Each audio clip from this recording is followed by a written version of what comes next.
大家好，我是超子。今天我们用芦笋做一道好吃的。春天的芦笋最为鲜嫩好吃，而且营养价值极高。芦笋被称为蔬菜之王，但是要想做好还是有技巧的。饭店卖几十块一盘的炒芦笋，大家就能轻松搞定。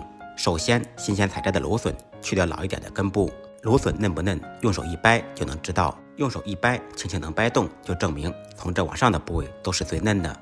稍微粗一点的部位，先用削皮刀刮掉外皮。处理好以后，清洗一遍，斜刀切成小段。顶部的嫩芽是可以食用的，不要扔掉。全部切好以后，放入碗中备用。碗中单手打入2个鸡蛋，往鸡蛋里面放入2滴白醋。那么您知道放白醋的作用是什么吗？请打在评论区。将蛋液用筷子搅拌均匀备用。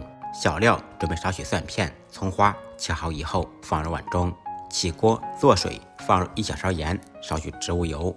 开大火烧开锅，开锅以后放入切好的芦笋焯水。芦笋虽然营养鲜美，但是在食用之前最好先焯下水。焯水可以去除草酸和一些涩味。在锅中煮2分钟，捞出来再冲下冷水。冲冷水是为了防止芦笋变黄和保持爽脆的口感。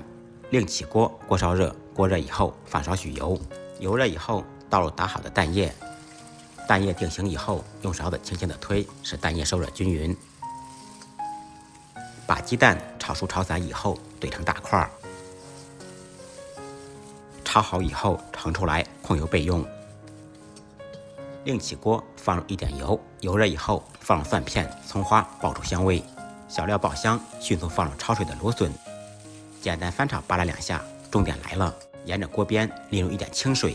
这一步可以防止把芦笋炒糊，颜色更加翠绿。调味放入1点盐，少许蚝油，其他调料什么也不用放了，快速翻炒个3、4、5、6下。最后再放入刚才炒好的鸡蛋。鸡蛋在下锅之前再怼2下，把它怼散。